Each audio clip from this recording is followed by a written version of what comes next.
tutorial video, I'll be showing with you two ways how to process Kaiser payment.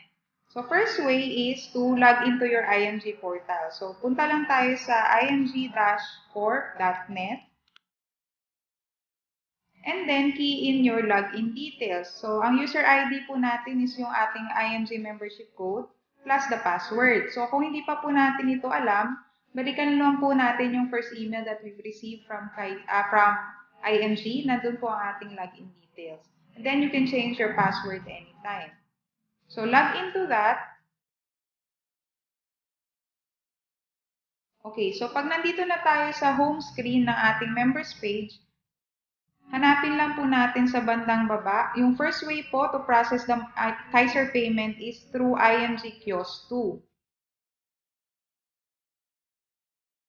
So, once nandito na tayo sa page na ito, you already logged in with your code. So, you just click in, punta po kayo sa Kaiser Subpay, and then click Regular Subpay.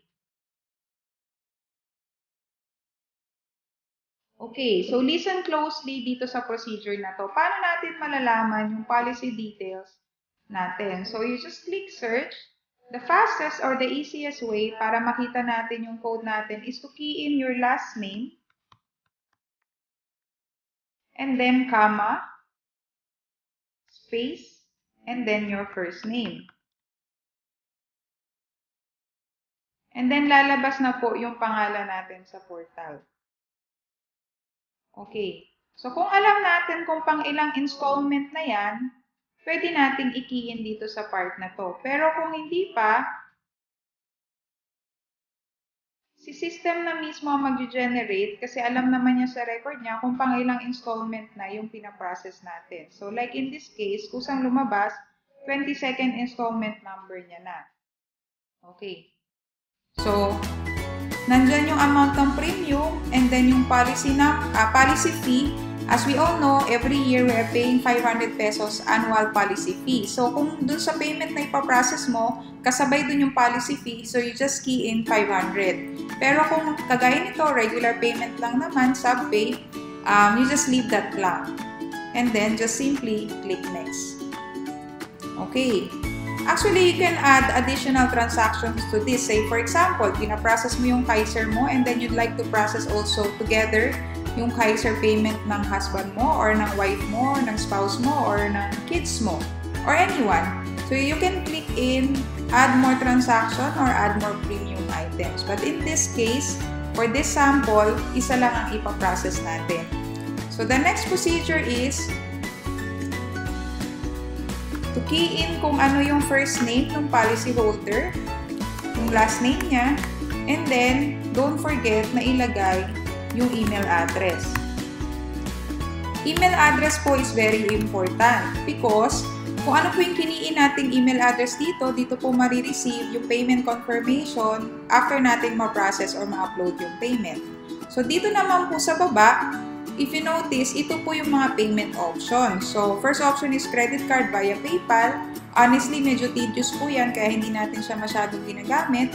Ang very common po natin ginagamit is through debit card via BankNet or through remittance, bank deposit, and bank transfer. For this video tutorial, ang gagamitin ko pong sample is through remittance, bank deposit, and bank transfer. So, kung ito rin po ang gagamitin mong mode of payment or mode of transaction, I highly suggest para dire-diretso po ang procedure ninyo is before you proceed with this process sa Kiosk 2, nakapag-remit na po tayo, nakapag-deposit na tayo, or nakapag-bank transfer na tayo.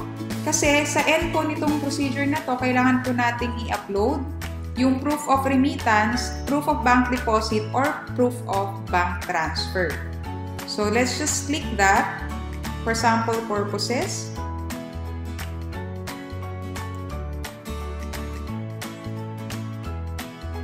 Okay. So, ito po yung inyong order summary. Gaya po ng, as we all know, we're processing this through Kiosk 2. Ito po yung item price natin. Isang subpay lang po ang pinaprocess natin. So, this would be the total. So, double check lang po yung email address. So, what would be the billing address? Ano ba yung billing address nung pinaprocess natin na payment? So, i-key in lang po dito kung ano po yung address nung policy holder. So, say for example, nasa Philippines siya.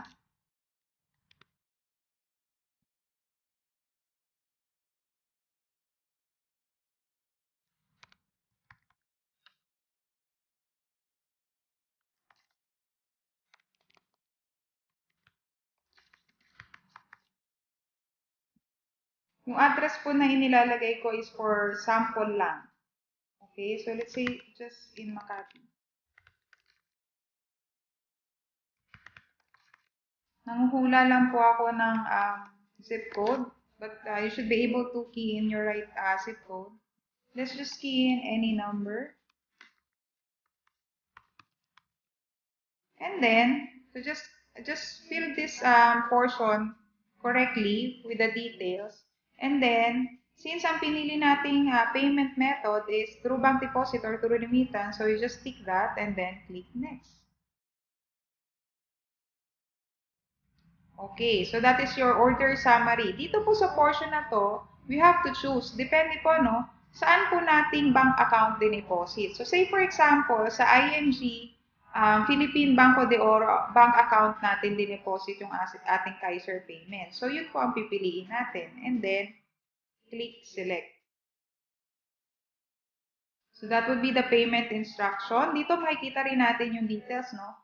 So this would be the name of the bank. Ito po yung reference number nitong transaction na to. This would be yung account number natin sa BDO. Ito po yung account name, type of account. This is the total amount and description is kiosk to card. So basically, these are just details. And then, gaya ng sabi ko kanina, kailangan natin i-upload yung proof of payment. So to be able to do that, you just simply click here. And then, yan. Ito na yung last procedure natin. You key in the bank name. For this sample tutorial video, tayo po ay sa Banco de Oro.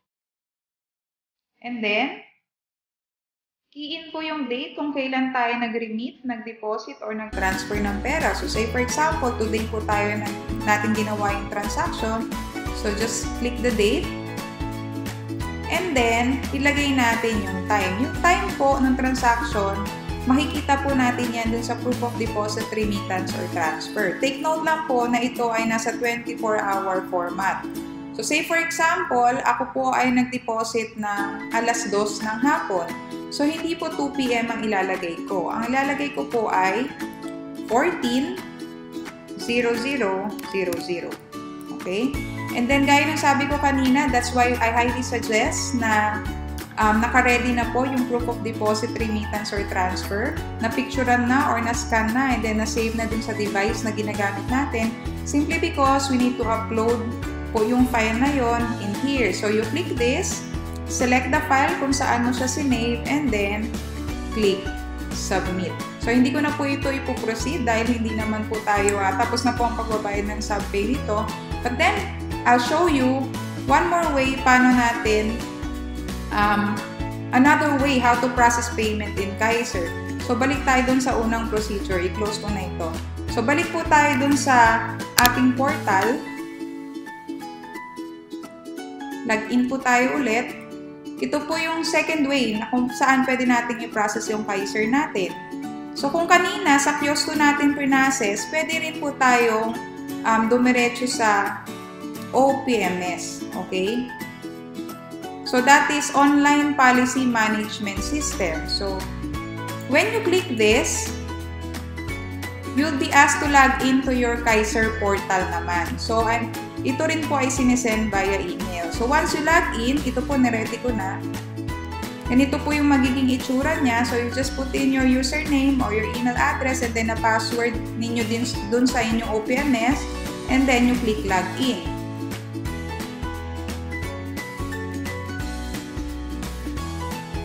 Okay, so ito naman po ang itsura ng homepage ng ating Kaiser portal or OPMS.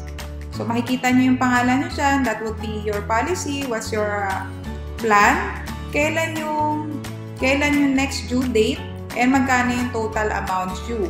Kung gusto nyo dito i-process yung payment, hindi sa Kiosk 2, you simply click this, Pay Bill Now.